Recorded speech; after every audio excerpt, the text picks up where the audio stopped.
అందరికీ నమస్కారం. తెలుగు కథామాలకు స్వాగతం. మధుర స్వప్నం నవల చదువుతున్నాను. రాసిన వారు ఎద్దనపూడి సులోచన రాణి గారు. కృష్ణ వచ్చేసరికి రాజారాం గారు డ్రాయింగ్ రూమ్లో కూర్చుని ఎవరో అతిథులతో మాట్లాడుతున్నారు. కృష్ణని చూడగానే ఆయన, కళ్యాణి పైన ఉంది, వెళ్ళండి డాక్టర్ అన్నారు. కృష్ణ మెట్లెక్కి పైకి వచ్చాడు. అక్కడ కళ్యాణి కూర్చుని ఉంది. చేతిలో వీణ ఉంది. దాని తీగలు సరిచేస్తున్న కళ్యాణి కృష్ణని చూడగానే లేచి పరిగెత్తుకుంటూ వచ్చినట్లుగా ఎదురు వచ్చింది. హలో, గుడ్ మార్నింగ్ అంది. కృష్ణ కళ్యాణిని రెప్పపాటుగా నఖశిఖ పర్యంతం చూశాడు. కళ్యాణి బాగానే ఉంది. ఇదేమిటి, ఒంట్లో బాగాలేదని తనకి ఫోన్ చేశారేమిటి? అతను ఆలోచనగా చూస్తుంటే, ఏమిటెలా చూస్తున్నారు?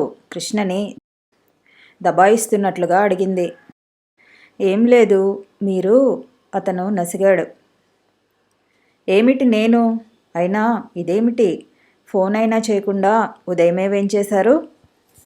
ఊరికేనే చూసి వెళ్దామని. అబద్ధం. నేను కనిపించి 4 రోజులైంది. ఎలా ఉన్నానో, ఏం చేస్తున్నానో అని మీకు ఆదుర్ద, అవునా? కరెక్ట్. అందుకేగా మిమ్మల్ని నా ఫ్రెండ్ అనేది. చూడండి, మనసుకి మనసు చేరువైతే అవతల మనిషి గురించి అన్నీ ఇట్టే తెలిసిపోతాయి, అవునా? అవును. ఇంతలో రాజారాం గారు అక్కడికి రానే వచ్చారు. కళ్యాణి ఆయనను చూస్తూ, చూశారా డాడీ, కృష్ణకి నా పట్ల ఎంత ఆదుర్దానో. ఊరు నుంచి వచ్చానని తెలియగానే చూడడానికి వచ్చేశారు. ఉండండి, గౌరీతో కాఫీ తెమ్మని చెబుతాను. ఆహా, కాదు అంటూ కృష్ణని చూస్తూ, నా డియరెస్ట్ ఫ్రెండ్కి నా చేతులతో స్వయంగా కాఫీ కల్పిస్తాను. అప్పుడు కానీ నాకు తృప్తి ఉండదు. కళ్యాణి, మీకెందుకు శ్రమ, గౌరీ తెస్తుందిగా అన్నాడు కృష్ణ. ఊహో, మనకిష్టమైన వాళ్ళకి మనమే స్వయంగా కొన్ని పనులు చేయటంలో ఎంతో ఆనందం ఉంటుంది. అవునా డాడీ? అవునమ్మా, అవును అన్నారాయన. చూసారా, డాడీ కూడా ఒప్పుకున్నారు. ఇప్పుడే వస్తాను అంటూ లోపలికి వెళ్ళింది. కళ్యాణి అక్కడి నుంచి పూర్తిగా వెళ్ళిపోయిందని తెలుసుకున్న తర్వాత రాజారాం గారు కృష్ణతో తగ్గు స్వరంతో, డాక్టర్, నేనే అర్జెంటుగా రమ్మని మిమ్మల్ని పిలిపించాను. కళ్యాణి రాత్రి నుంచి సరిగా లేదు. ఉదయం లేచిన తర్వాత కూడా మాతో మాట్లాడలేదు.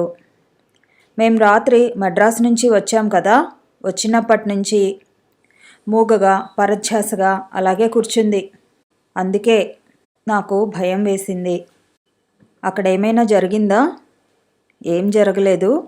మేం పెళ్ళికి వెళ్ళాం కదా, వెళ్ళిన తర్వాత అక్కడ అందరితో కలిసి సరదాగానే ఉంది. నవ్వుతూ తుళ్ళుతూ జోక్ చేస్తూనే ఉంది.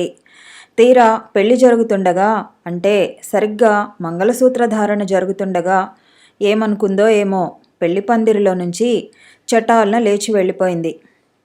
కొద్దిసేపైన తర్వాత గౌరీ పరిగెత్తుకు వచ్చి, అమ్మాయి గారు ఏడుస్తున్నారు అని చెప్పింది. నేను వెళ్ళాను. కళ్యాణి మంచం మీద పడి దిండులో ముఖం దాచుకుని వెక్కి వెక్కి ఏడుస్తోంది. నేను చూడలేకపోయాను. నా గుండెలు పిండేసినట్లు అయింది. దగ్గరకు వెళ్ళి, ఏమిటమ్మా అన్నాను. ఉలిక్కిపడి లేచి కూర్చుంది. నన్ను చూడగానే ముఖం వెలవెలాపోయింది.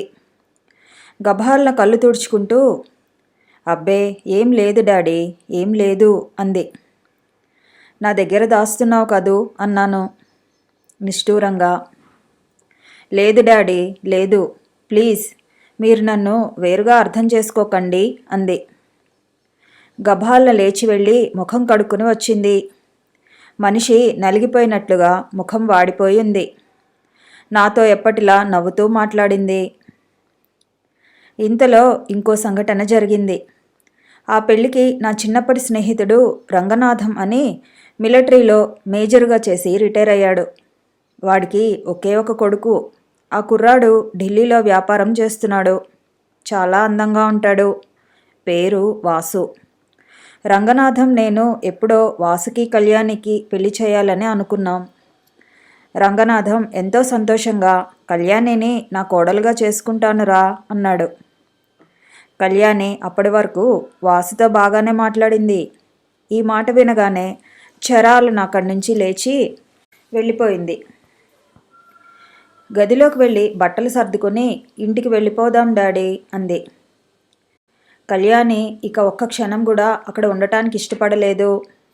ఎవరు ఎంత చెప్పినా వినలేదు. నేను కూడా బయలుదేరి వచ్చేశాను. ప్లేన్లో ఎందుకమ్మా ఇలా చేశావు అంటే, ముఖం దించుకుని నా పెళ్లి సంగతి ఎవరి ముందు ఎత్తకండి డాడీ అంది. ఇంటికి వచ్చిన తర్వాత కూడా ముభావంగా పరధ్యానంగానే ఉంది. రాత్రి అన్నం తినలేదు. గదిలో పొద్దుపోయే వరకు లైట్ వెలుగుతూనే ఉంది. నిద్రపోలేదని నాకు తెలుసు, కానీ నేనేం చేయను?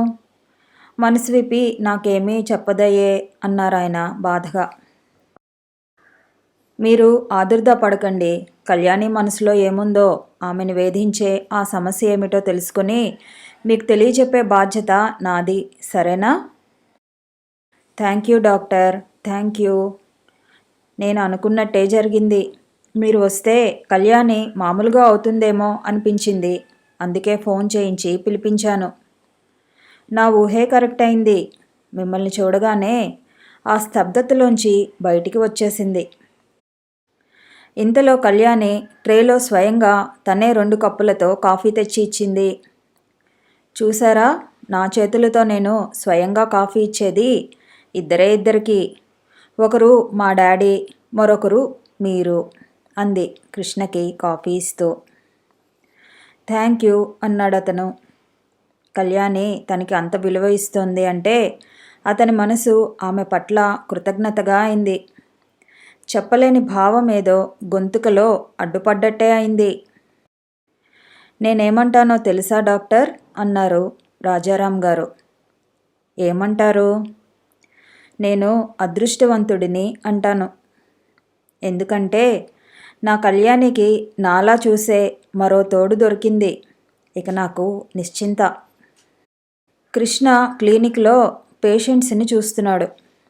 ఆఖరి పేషెంట్ని చూడటం పూర్తి చేసి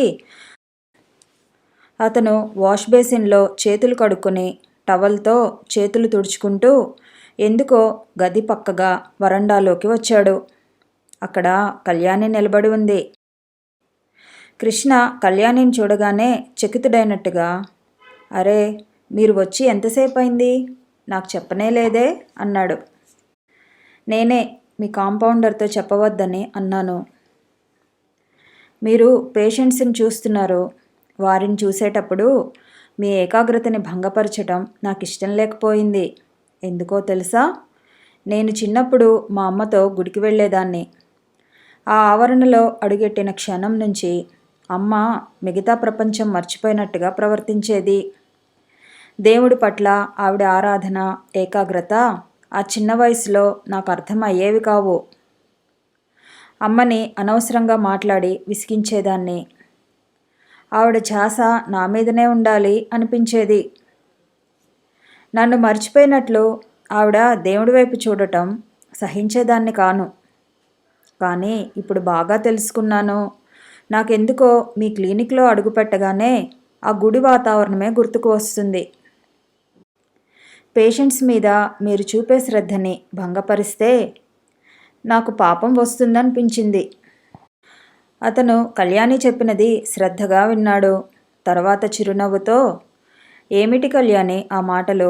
ఇక్కడ ఒంటరిగా నిలబడటం విసుగ్గా అనిపించలేదు అన్నాడు నొచ్చుకుంటున్నట్లుగా. కళ్యాణి తల అడ్డంగా తిప్పింది. ఊహు, చెబుతున్నాగా. ఇదివరకైతే ఒక్క అరక్షణం కూడా ఒంటరిగా ఉండలేకపోయేదాన్ని. నా చుట్టూ ఎప్పుడు 10 మంది ఉండే సందడి కావాలి అనుకునేదాన్ని. ఇప్పుడు మారిపోయాను. ఇలా ఒంటరిగా ఉండటమే బాగుంటుంది అనిపిస్తుంది. ఇక్కడ నుంచి చూస్తే ఆ లైట్ల మిలమిలలు ఎంత బాగున్నాయో తెలుసా? తలెత్తి చూస్తే అనంతమైన ఆకాశం, మినుకు మినుకుమనే నక్షత్రాలు. కళ్యాణి తలెత్తి చూస్తూ తగ్గు స్వరంతో తనలో తను అనుకుంటున్నట్లుగా అంది. ఎన్ని కోట్ల సంవత్సరాల నుంచి ఈ రాత్రింబవళ్ళు ఇలా మారుతున్నాయో కదా. భగవంతుడు దయామయుడు అంటారే, అయితే మనిషికి జీవితం లాంటి అపురూపమైన వరం ఇచ్చి మళ్ళీ మృత్యువు లాంటి శాపం ఎందుకు ఇచ్చినట్లు? కృష్ణ గుమ్మాన్ని ఆనుకొని చేతులు కట్టుకొని నిలబడి కళ్యాణినే తదేకంగా గమనిస్తున్నాడు.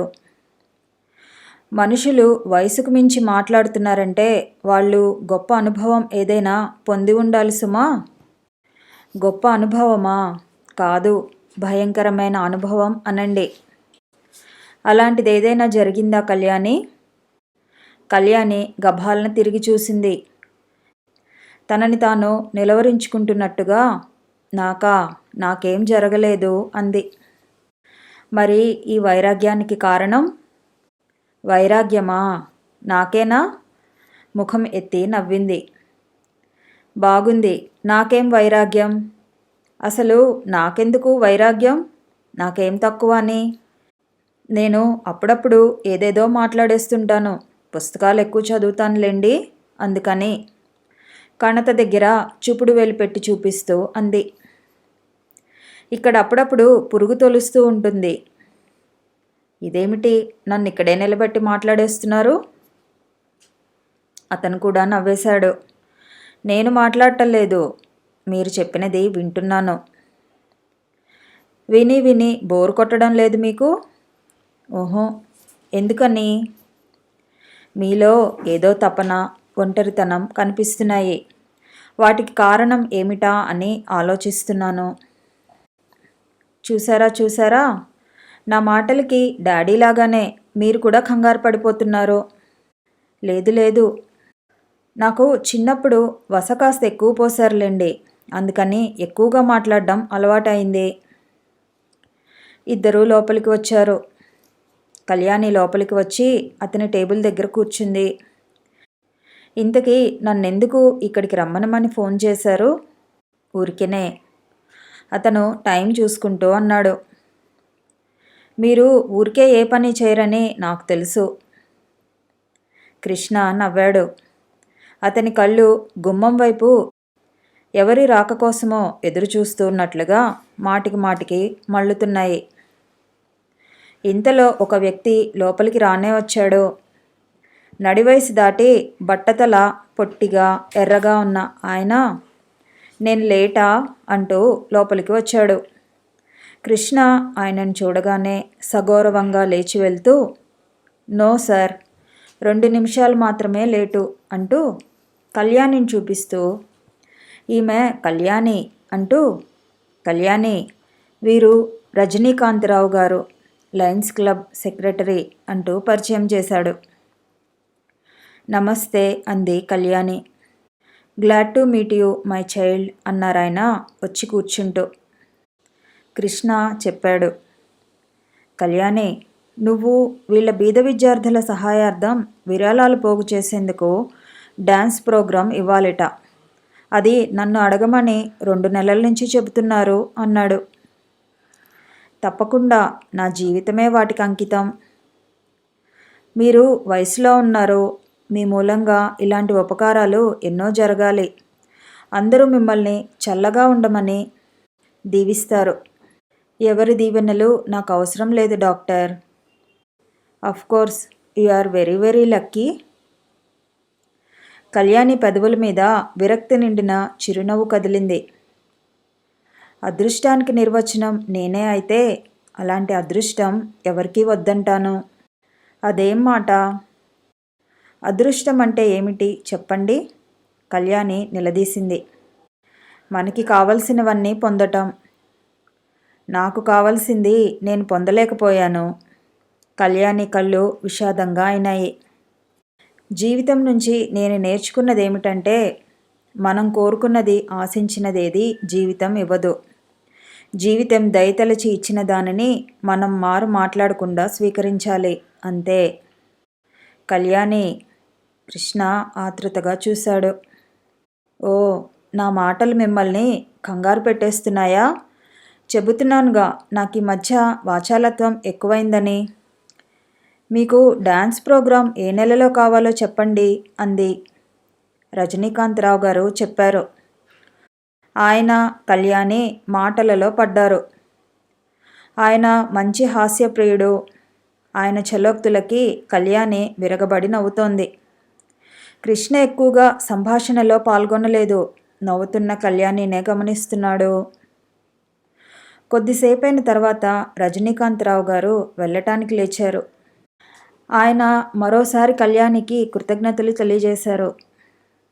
ఆయన వెళ్ళిపోగానే కళ్యాణి కృష్ణ వైపు తిరిగి అతని కళ్ళల్లోకి సూటిగా చూస్తూ, చూశారా, మీరు కారణం లేకుండా ఏ పని చేయరని నేను అన్నమాట అక్షరాలా రుజువైంది అంది.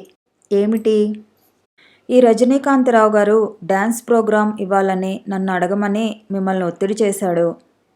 మీరు అతనిని మా ఇంటికి తీసుకురావటం ఇష్టం లేక, మీరుగా నన్ను అడగలేక క్లినిక్కి నన్ను పిలిపించారు.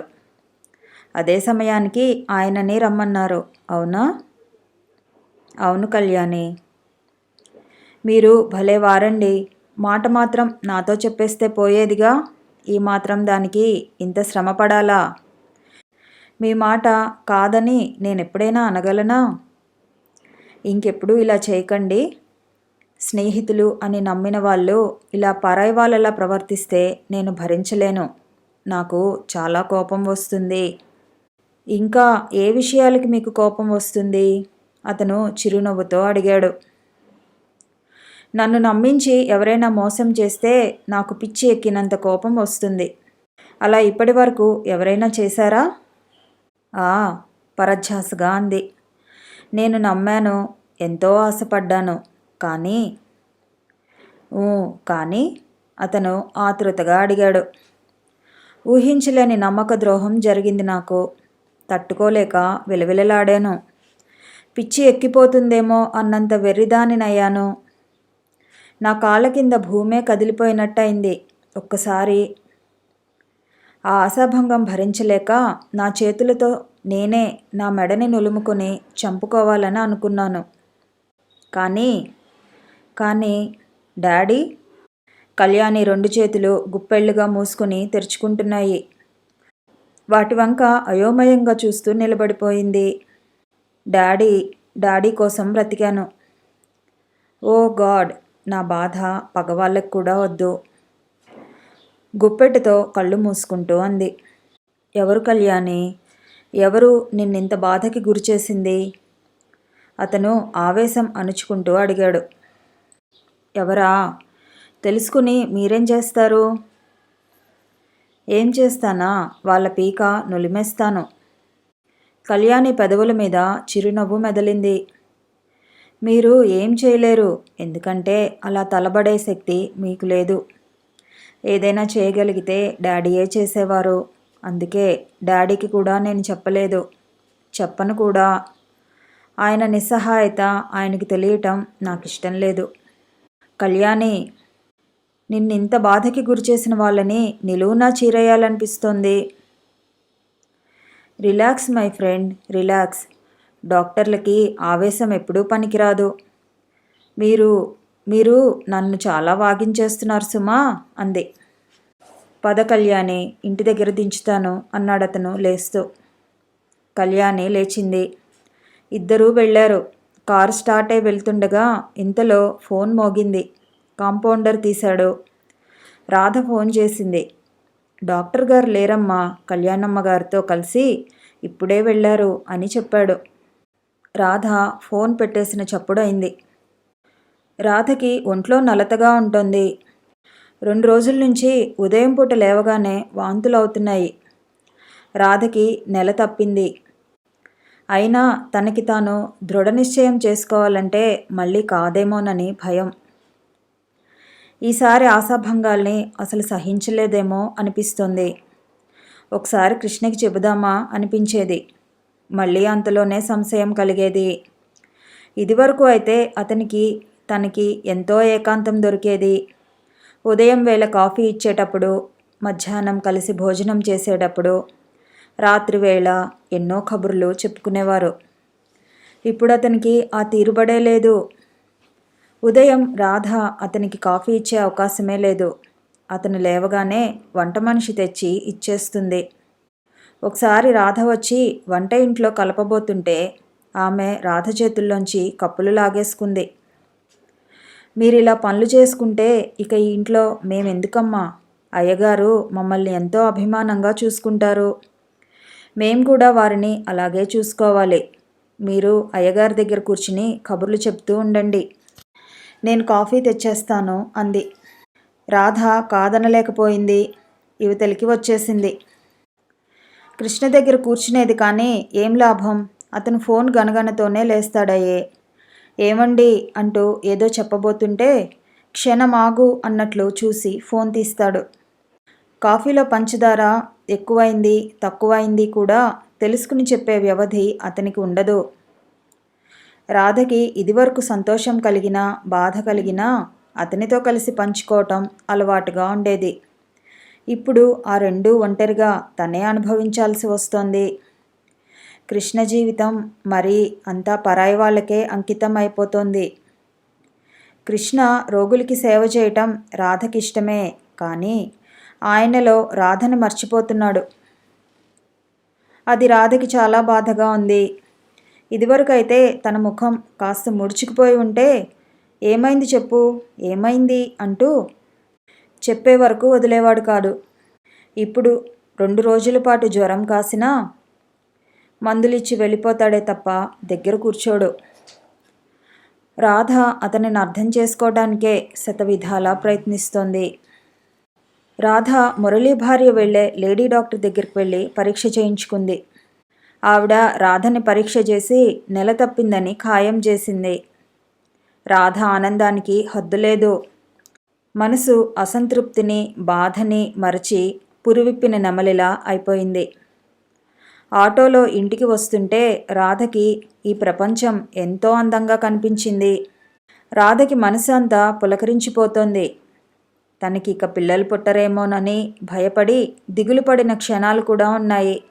రాధ దృష్టిలో ప్రేమించిన భర్తకి సంతానం ఇవ్వకపోతే ఆ స్త్రీ జీవితం పరిపూర్ణత లేనట్టే. రాధ ఇంటికి వచ్చేసింది.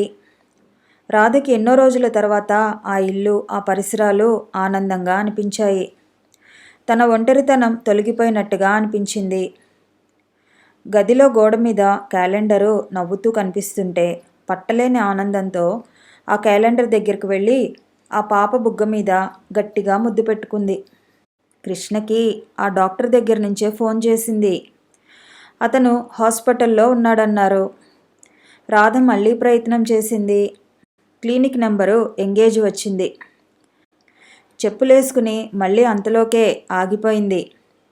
పొట్ట మీద చేయి వేసుకుని, అమ్మో ఆటోలో చాలా కుదుపు, ఇక నేను ఆటోల్లో తిరగకూడదు, కారు ఉంటేనే బయటికి కదలాలి అనుకుంది.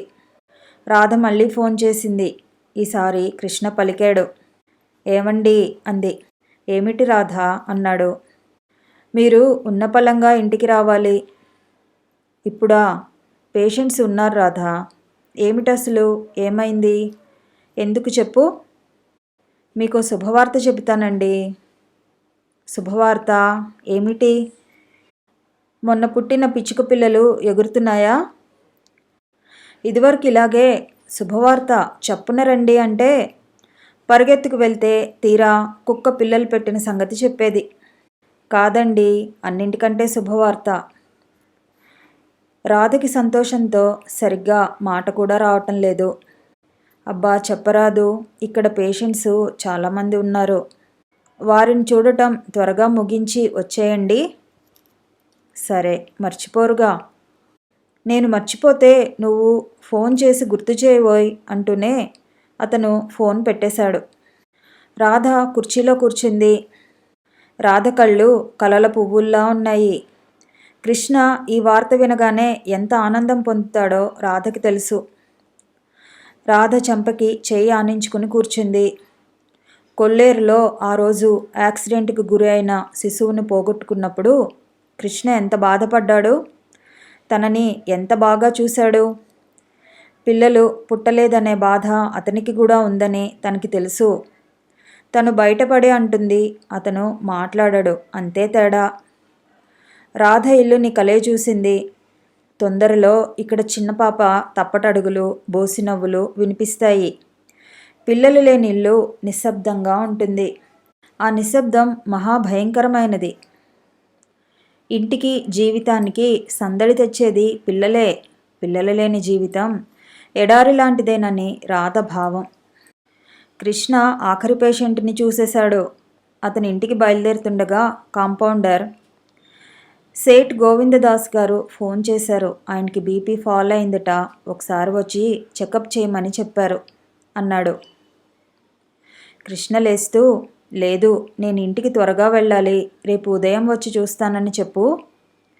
నేను ఇంత క్రితం రాసి ఇచ్చిన మందులే వాడమను. కదలకుండా పడుకుని ఉండి బాగా రెస్ట్ తీసుకోమన్నానని చెప్పు. చూడు, పరమహంస గారి ఇంటికి వెళ్ళి వాళ్ళ పాపకి ఇంజెక్షన్ ఇచ్చి టెంపరేచర్ తగ్గిందో లేదో కనుక్కొని నాకు ఫోన్ చెయ్యి. అతను వెళ్ళబోతూ ఆగి, అన్నట్టు మర్చిపోయాను, శర్మగారి భార్యకి మందులు పంపిస్తానని చెప్పాను. ఈ క్యాప్సిల్స్ తీసుకువెళ్ళి ఇవ్వు. ఇంకో 2 రోజులు భోజనం చేయవద్దన్నానని చెప్పు. ఓకే, నేను వెళ్తున్నాను. అతను వెళ్ళబోతుండగా ఇంతలో ఫోన్ గనగన మోగింది. కాంపౌండర్ తీశాడు. హలో, రాజారాం గారా? అయ్యగారు లేరండి. అతను అంటుండగానే ఆ పేరు వినగానే కృష్ణ గబహాలన వచ్చి ఫోన్ తీసుకున్నాడు. హలో అన్నాడు. డాక్టర్ గారా? త్వరగా రావాలి. కళ్యాణి గది తలుపులు వేసుకుంది, తీయటం లేదు. లోపల నుంచి మూలుగు వినిపిస్తోంది, ఎంత బాదినా తలుపులు తీయడం లేదు. డాక్టర్, మీరు త్వరగా రావాలి, త్వరగా రండి. ఆయన గొంతులో దుఃఖం బద్దలవటానికి సిద్ధంగా కంపించిపోతోంది. నేను ఇప్పుడే వస్తున్నాను, మీరు భయపడకండి, నేను క్షణంలో వచ్చేస్తున్నాను అన్నాడు కృష్ణ. చప్పున రండి డాక్టర్, చప్పునే రండి. ఆయన ఏడుపు గొంతుతో అనేసి ఫోన్ పెట్టేశాడు. కృష్ణ బయటికి వచ్చాడు. అతను అన్నట్టుగానే 10 నిమిషాలలో కారులో కళ్యాణి ఇంటి ముందుకు వచ్చి ఆగాడు. కారు తలుపు తీసుకుని పరిగెత్తినట్టుగా లోపలికి వెళ్ళాడు. అక్కడ హాలులో ఎవ్వరూ లేరు. కృష్ణ వేగంగా మెట్లెక్కి పైకి వచ్చాడు. అందరూ కళ్యాణి ముందే మూగి ఉన్నారు. అందరి ముఖాల్లో నిస్సహాయత, భయం కనిపిస్తున్నాయి. రాజారాం గారు కృష్ణని చూడగానే ఎదురు వచ్చారు. చూడు బాబు, లోపల ఏం ప్రమాదం జరిగిపోతుందో నాకేం తెలియటం లేదు. ఇంత క్రితం వరకు కళ్యాణి మూలుగు వినిపించింది, ఇప్పుడు అది కూడా వినిపించటం లేదు. ఈ దరిద్రపు తలుపు రావటం లేదు, కళ్యాణి పలకటం లేదు. ఆయన అంటుండగానే కృష్ణ వెళ్ళి తలుపు బాదాడు. కళ్యాణి, కళ్యాణి అని గొంతు కూడా ఆతృతగా ఉంది. కళ్యాణి అరిచినట్టే పిలిచాడు. ఎవరు? ఆ గొంతు నీరసంగా వినిపించింది. నేను కృష్ణని, తలుపు తీ. కళ్యాణి గొంతు వినగానే రాజారాం గారి కళ్ళల్లో ఆతృత తగ్గి సంతోషం కనిపించింది. డాక్టర్ గారు గొంతు వినగానే కూతురు పలకడం ఆయన గమనించాడు. తలుపు తీ కళ్యాణి అన్నాడు. వస్తున్నా. 10 నిమిషాల తర్వాత కళ్యాణి తలుపు తీసింది. కళ్ళు ఏడ్చినట్లుగా ఎర్రగా చింతనిప్పుల్లా ఉన్నాయి. జుట్టు రిబ్బన్తో కట్టుకుని ఉంది. ముఖం నలిగినట్టుగా ఉంది. మనిషి నిలబడలేనట్టు తలుపుకు ఆనుకుంది. ఏమిటి ఏమిటి అందరూ ఇలా మూగారెందుకు? డాడీ, ఏమైంది అంది. అమ్మా కళ్యాణి. రాజారాం గారు దగ్గరికి వెళ్తుంటే కృష్ణ ఆయన చేయి మీద చేయి వేసి ఆపారు. ఆ సంకేతం గ్రహించిన ఆయన ఆగారు. ఆదుర్ద కనపరచనీయలేదు. కృష్ణ అన్నాడు, ఏం లేదు కళ్యాణి, నేను వచ్చాను, నిన్ను పిలిచాను, నువ్వు పలకలేదు. అందుకని నాకు భయం వేసి వీళ్ళందరినీ పిలిచాను. ఇదంతా నేను చేసిన గలాభాయే. కళ్యాణి చూపు స్థిరంగా లేదు. నవ్వుతూ అంది. బాగుంది. డాక్టర్ గారికి భయమా? ఆ నవ్వు కూడా సహజంగా లేదు. నేను డాక్టర్గా నీ దగ్గరికి రావటం లేదని ఎన్నోసార్లు చెప్పాను. స్నేహితుడిగా ఆదుర్దా పడటంలో అసహజం ఏమీ లేదుగా. నా పిరికితనంతో డాడీని భయపెట్టేశాను. కృష్ణ రాజారాం గారి వైపు తిరిగి చూశారు. కళ్యాణికి ఏమీ లేదు, నేనే గాభరా పడ్డాను. ఐఎమ్ సారీ అన్నాడు. నేను నిద్రపోతున్నాను, నాకు పిలిపేది వినిపించలేదు అంది కళ్యాణి. రాజారాం గారికి కూతురు చెప్పింది నిజమేనేమో అనిపించింది. కళ్యాణికి చిన్నప్పటి నుంచి నిద్రలో కలవరింతలు అలవాటే. ఇంతలో ఫోన్ వచ్చింది. మీరు మాట్లాడుతూ ఉండండి, నేనిప్పుడే వస్తాను అని ఆయన వెళ్ళిపోయారు. కృష్ణ లోపలికి వచ్చాడు. కూర్చోబోతూ ఆగి కళ్యాణిని చూస్తూ, అదేమిటి మీకు కుడిపక్క నుదిటి మీద నుంచి అలా చెమట కారుతోంది అన్నాడు. చెమట ఏది లేదే. అబ్బే ఇదా, నేనిప్పుడే ముఖం కడుక్కొని వచ్చాను, సరిగ్గా తుడుచుకోలేదు అంటూ కొంగుతో తుడిచేసుకుంది. అయినా చెమట నీళ్లులా దిగకారుతూనే ఉంది. అవునవును, బాగా ఉక్కగా ఉంది. నాకు కూడా చెమట బాగానే పోస్తోందిలేండి అన్నాడు. అతను కళ్యాణి దగ్గరగా వచ్చాడు. కళ్యాణి కనురెప్పలు ఎత్తి కళ్ళు పరీక్ష చేశాడు. ఏమైంది అలా చూస్తారేం? ఏం లేదు, నీ కళ్ళు ఎర్రగా ఉంటేను కళ్ళకలక వ్యాధి ఏమైనా వస్తుందేమోనని. లేదు లేదు, నేను రాత్రిళ్ళు సరిగా నిద్రపోవటం లేదు, అందుకని. ఐసి, నేను కూడా అదే అనుకున్నాను. అతను వెళ్ళి కూర్చుంటూ, కళ్యాణి మంచినీళ్ళు కావాలి అన్నాడు. ఫ్రిడ్జ్లో నుంచి ఇప్పుడే తెస్తాను అంటూ గబగబా వెళ్ళింది. అతను కళ్యాణి నడకని వెనక నుంచి గమనిస్తున్నాడు. కళ్యాణి నడక ఎప్పటిలా రాజహంసలా వయ్యారంగా హుందాగా లేదు. ఆ పాదాలు నిద్రలో లేచిన పసిపాపలా తప్పటడుగుల్లా అస్తవ్యస్తంగా ఉన్నాయి. కృష్ణ కళ్యాణి అక్కడి నుంచి వెళ్ళగానే గబాల్న బాత్రూంలోకి వచ్చాడు. అక్కడ బేసిన్లో రక్తపు మరకలు కనిపించాయి. వాటిని పరీక్షగా చూసిన అతను నిట్టూర్చాడు. తిరిగి వచ్చి సోఫాలో కూర్చున్నాడు. కళ్యాణి మంచినీళ్ళు తెచ్చి ఇచ్చింది. నువ్వే తీసుకురావాలా, గౌరీకి చెప్పకూడదు అన్నాడు. ఓహో, మీకు కాఫీ కానీ మంచినీళ్ళు కానీ నేనే స్వయంగా నా చేతులతో ఇవ్వాలనిపిస్తుంది అంది. కృష్ణ మంచినీళ్ళు అందుకుంటూ కళ్యాణి చేయి పట్టుకుని గోళ్ళు పరీక్ష చేశాడు. ఏమిటి అంది. ఏం లేదు కళ్యాణి, మీ చేతిగోళ్ళు రంగు వేయకుండా ఉంటేనే సహజమైన కలర్తో అందంగా ఉంటాయి సుమా అనిపిస్తోంది అన్నాడు. భలేవారే, డాక్టర్ గారు ఈ పరీక్షలు కూడా చేస్తారని నాకు తెలియదే అంది నవ్వుతూ.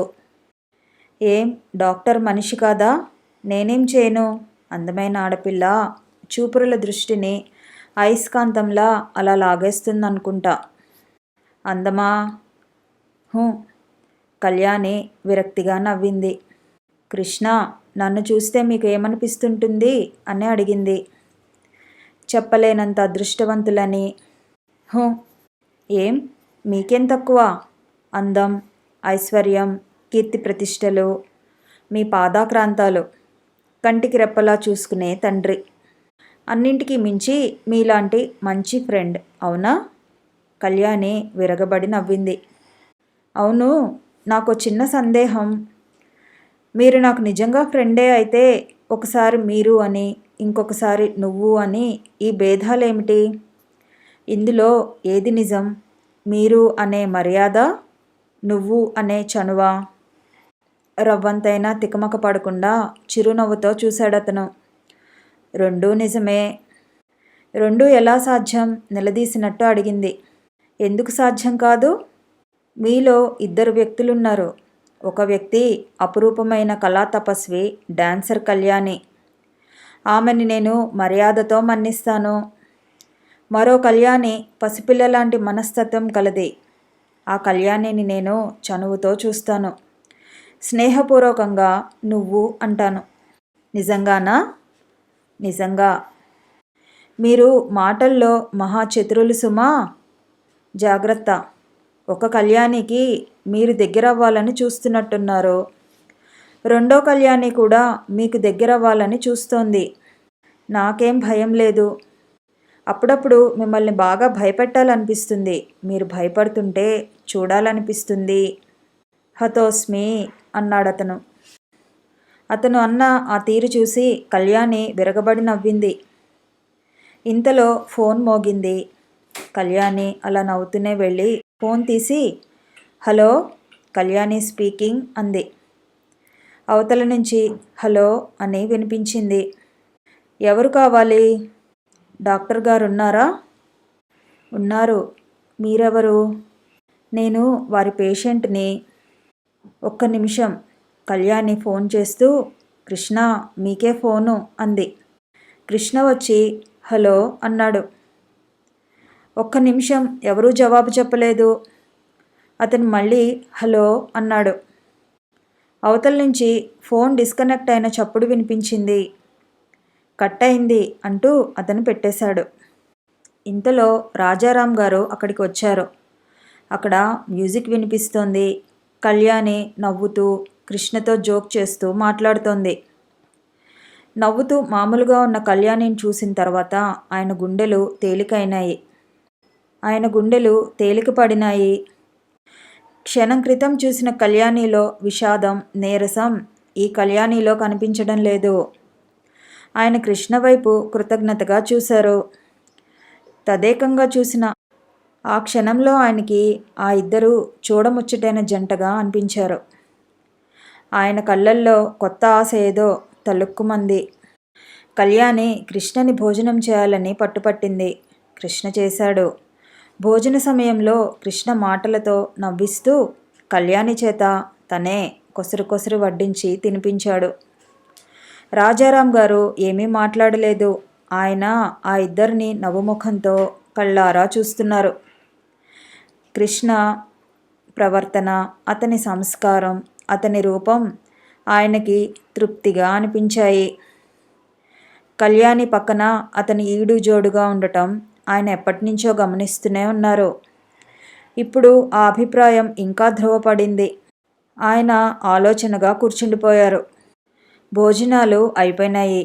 కళ్యాణికి గుడ్ నైట్ చెప్పి కృష్ణ మెట్లు దిగి వస్తున్నాడు.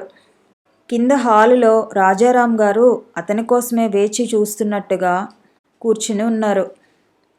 కృష్ణని చూడగానే ఆయన లేచి నిలబడుతూ డాక్టర్ ఒక్కసారి ఇలా రండి, మీతో నేను మాట్లాడాలి అన్నాడు. కృష్ణ ఆయన వెంటే వచ్చాడు. ఇద్దరు ఆయన గదిలోకి వచ్చారు. కృష్ణని ఆయన కూర్చోమన్నట్టు సోఫా చూపించారు. ఆయన కూడా కూర్చున్నారు. డాక్టర్ మీతో నేను ఒక ముఖ్యమైన విషయం మాట్లాడాలనుకుంటున్నాను అన్నాడు. చెప్పండి అన్నాడు అతను. కళ్యాణిని చూస్తే మీకేమనిపిస్తుంది? చాలా అదృష్టవంతురాలు అనిపిస్తుంది. ఆయన క్షణం ఆగి అన్నాడు. ఆ అదృష్టంలో భాగం పంచుకునే అవకాశం మీకు వస్తుంది అంటే మీరేమంటారు? కృష్ణ చకితుడైనట్టు చూశాడు. ఆయన మాటలు అతనికి అర్థం కాలేదు. అంటే అన్నాడు. కళ్యాణిని మీరు వివాహం చేసుకోవాల్సిందిగా కోరుతున్నాను. ఇదేమిటి నేను? కృష్ణ గాభరాగా గభాలన లేచాడు. ఆయన కృష్ణ చేపట్టి లాగి కూర్చోబెట్టారు. మీరు చెప్పబోయేదేమిటో నాకు తెలుసు. నేను అలాంటి దురాశపరుణ్ణి కాదు అంటారు, అంతేగా? ఆ సంగతి మీకంటే నాకే బాగా ఎక్కువ తెలుసు. మీకు ఆ ఉద్దేశం లేదని, మీరు అలాంటి అత్యాశాపరులు కారని నాకు తెలుసు. అందుకే మీరు నాకు బాగా నచ్చారు డాక్టర్. కళ్యాణికి కాబోయే భర్తకి నాతో సమంగా తొలతూగే డబ్బు, అంతస్తు ఉండాలనే పిచ్చి ఆశలు, నమ్మకాలు నేనెప్పుడూ పెట్టుకోలేదు. నేను కోరుకున్నది ఒక్కటే, నా కళ్యాణిని నాలాగే కంటిపాపలా చూసుకునే వ్యక్తి నాకు కావాలి. నేను ఇన్నాళ్ళు అలాంటి వ్యక్తి కోసమే వెతికాను. డబ్బు, అందం, ఐశ్వర్యం, అంతస్తు ఉన్న పిల్లలు ఎంతోమంది కనిపించారు. కానీ నేను కోరుకున్న సంస్కారం, అభిమానం గల వ్యక్తి ఒక్కరూ కనిపించలేదు. మిమ్మల్ని చూసిన తర్వాత నా కళ్యాణికి భగవంతుడు సరైన వ్యక్తిని నా దగ్గరికి పంపించాడని తెలుసుకున్నాను. కృష్ణ, మీ పుట్టుపూర్వోత్తరాలు, మీ వంశగౌరవాలు, మీ ఆస్తిపాస్తులేమిటి అన్న ఆరా నాకు అవసరం లేదు. వ్యక్తిగా మీ మంచితనం, డాక్టర్గా మీ సామర్థ్యం, మా కళ్యాణికి భర్త అయ్యే అర్హతలు చాలు. మీ సమక్షంలో కళ్యాణి ఆనందంగా ఉండటం నేను స్వయంగా గమనించాను. మన కుటుంబాలలో ఆడపిల్ల తండ్రి మగపిల్లవాడిని అడగటం ఆచారం. నేను వ్యాపారవేత్త రాజారాంగా కాకుండా కళ్యాణి తండ్రిగా మిమ్మల్ని అడుగుతున్నాను. మీరు ఊ అంటే నేను కళ్యాణి ఇద్దరం అదృష్టవంతులం అనుకుంటాను. కళ్యాణిని మీ చేతికి అప్పజెప్పేస్తే ఇక నేను ఏమైనా పర్వాలేదు అనే ధైర్యం నాకు వస్తుంది. కళ్యాణికి మీరంటే ఇష్టమే. ఆమె మనసు తెలుసుకోకుండా నేను అడగటం లేదు. సరే, మీరు మీరు నేను నేను కృష్ణ కంగారుగా తడబాటుగా అన్నాడు. ఆయన కృష్ణ భుజం మీద ఆప్యాయంగా తట్టారు. నాకు తెలుసు ఇది నువ్వు ఊహించని సంఘటన అంటావని. నీ అభిప్రాయం నాతో చెప్పనవసరం లేదు, కళ్యాణితో చెబితే చాలు. ఆయన లేచారు. కృష్ణ కూడా లేచాడు. నువ్వు ఊ అంటే నేను రేపు బ్రాహ్మణ్ణి పిలిచి ముహూర్తం పెట్టిస్తాను. నాకు పెళ్ళికి చాలా వ్యవధి కావాలి. ఎందుకంటే నా కూతురు పెళ్ళి ఎవ్వరూ కనీ విని ఎరిగినంత ఘనంగా చేయాలి నేను. నువ్వు కాదనవని నాకు తెలుసు. నాకు అలాంటి అపనమ్మకం ఏమాత్రం ఉన్నా అసలు ఈ ప్రసక్తే తెచ్చేవాడిని కాదు అనుకో కృష్ణ. ఆయన కృష్ణ భుజం మీద చేవేశారు. కళ్యాణిని, ఈ ఇంటిని నీ చేతికి అప్పగిస్తే నాకు చాలా నిశ్చింతగా ఉంటుంది. ఆ నిశ్చింతని వీలైనంత త్వరగా తెచ్చుకోవాలని ఉంది నాకు అన్నారు. కృష్ణ దిమ్మెరపోయినట్టు చూస్తున్నాడు. వస్తా, గుడ్ నైట్. ఆయన అక్కడి నుంచి వెళ్ళిపోయారు. కృష్ణ ఇంకా దిమ్మెరపోయినట్టే చూస్తూ బయటికి వచ్చాడు. కారులో కూర్చుని స్టార్ట్ చేశాడు. ఏం మనుషులు వీళ్ళు, తనకి పెళ్ళి అయిందని తెలియదా? అతనికి మనసులో ఆగ్రహం లాంటిది కలుగుతోంది. ఈ గొప్పవాళ్ళంతా ఇంతే. వాళ్ళ ఇళ్ళకి వచ్చే వాళ్ళ విషయాలు వినే తీరుబడి, ఓపిక రెండూ ఉండవు. కృష్ణ చిన్నప్పుడు చదువుకునే రోజుల్లో ఒక ధనవంతుల ఇంట్లో ట్యూషన్ చెప్పడానికి వెళ్ళేవాడు. వాళ్ళ అమ్మాయికి ఏడాది పాటు ట్యూషన్ చెప్పాడు. ఒకసారి జ్వరం వచ్చి మానేశాడు తను. 10 రోజులైన తర్వాత మళ్ళీ వెళితే, అసలు నువ్వు ఎక్కడ ఉంటావో కూడా మాకు చెప్పలేదు, నీ అడ్రస్సే తెలియదు, ఇట్లా చెప్పకుండా పోతే ఎట్లా అంటూ ఆవిడ కసిరింది. తను చెప్పడానికి అవకాశమేది? కృష్ణకి ఇక్కడ కూడా అదే జరిగినట్టు తోస్తోంది. అతను డ్రైవ్ చేస్తూ ఆలోచిస్తున్నాడు.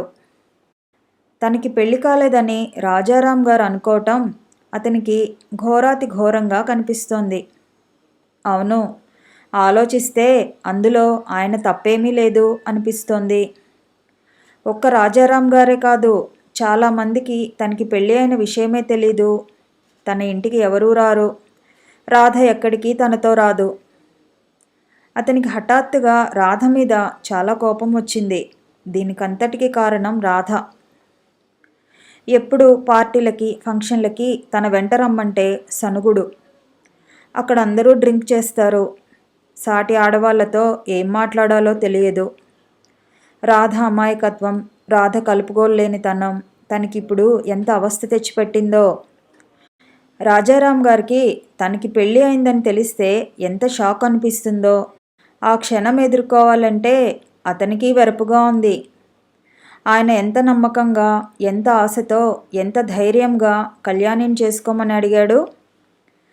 తనకి పెళ్ళయిందని తెలిసి ఆయన తొందరపాటుకి ఆయన ఎంత సిగ్గుపడతాడో కృష్ణ ఊహించలేనిదేమీ కాదు.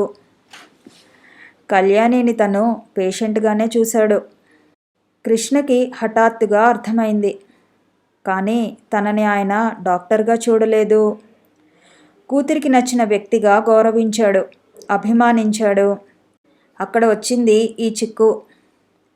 రాజారాం గారి మనసు నొప్పించకుండా ఈ చిక్కుముడిని విప్పాలి. కళ్యాణి మనసేమిటో తెలియదు. కళ్యాణి తనని అర్థం చేసుకోగలదు అనే ధైర్యం కృష్ణకి బాగా ఉంది. వాళ్ళతో కలిసినప్పుడల్లా వాళ్ళ విషయాలు వినటమే తప్ప వారికి తన విషయాలు వివరించే అవకాశం ఎప్పుడూ ఉండేది కాదు. కృష్ణ ఇంటికి వచ్చాడు. రాధ పడుకుని ఉంది. అతను లోపలికి వచ్చి బట్టలు మార్చుకుంటూ భోజనం చేశావా అని అడిగాడు. మీరు? ఎదురు ప్రశ్న వచ్చింది. నేను చేశాను, రాజారాం గారింట్లో. ఏమైంది? రాధ దిగ్గున లేచి కూర్చుంది, చేయి జాస్తూ. విషయాలు నాకు అనవసరం. మీరు ఎప్పుడూ ఇంట్లో భోజనం చేయరు, ఆ మాట తెలిస్తే చాలు అంటూ విసురుగా లేచి వెళ్ళింది. లోపలికి వెళ్ళి దడాలన శబ్దం చేస్తూ వంట ఇంటి తలుపు వేసి వచ్చింది. నువ్వు భోజనం చేశావా? అడిగాడు కృష్ణ. మీకు అనవసరం. ఏమిటా మాటలు? రాధ అతని వైపు చర్రుమన్నట్లు చూసింది. అనవసరంగా నన్ను తర్కంలోకి దింపకండి, మీరు వినరాని మాటలు వినాల్సి వస్తుంది. రాధ తీవ్రతకి అతను తెల్లబోయాడు. రాధ మంచం మీదకి వెళ్ళి ముసుగు పెట్టుకుని పడుకుంది. ఏమిటి శుభవార్త చెబుతానన్నావు? దానికి ఇప్పుడేం తొందర? నేను బుద్ధి లేక ఏదేదో వాగుతూ ఉంటాను, చెప్పాల్సినంత ప్రత్యేకమైనదేది కాదు. రాధా, నేను డాక్టర్ని. డాక్టర్తో జీవితం అంటే ఇలాగే ఉంటుంది. నువ్వు పెళ్లి చేసుకునేటప్పుడే ఆలోచించుకోవాల్సింది. అప్పుడు టైం లేకపోయింది. ఇప్పుడు జీవితాంతం ఆలోచించుకుంటాను. రాధ గోడవైపు తిరిగి పడుకుంది. కృష్ణ దిండు తీసుకుని యువతల గదిలోకి వచ్చాడు. అతనికి చెప్పలేనంత అలసటగా ఉంది. ఎన్నో రకాలుగా అతని మనసు చిరాకుగా ఉంది. రాధ అతనిని దగ్గరికి తీసుకుని గుండెల్లో దాచుకుని సేద తీర్చేది పోయి ఇలా దూరంగా తరుముతోంది. అతని బాధ ఇంకా ఇంకా ఎక్కువైనట్టుగా ఉంది. కథ కొనసాగుతుంది. మళ్ళీ కలుసుకుందాము. ఈ వీడియో నచ్చితే లైక్ చేయండి, షేర్ చేయండి, కామెంట్ చేయండి. ఛానల్ని సబ్స్క్రైబ్ చేసుకోండి.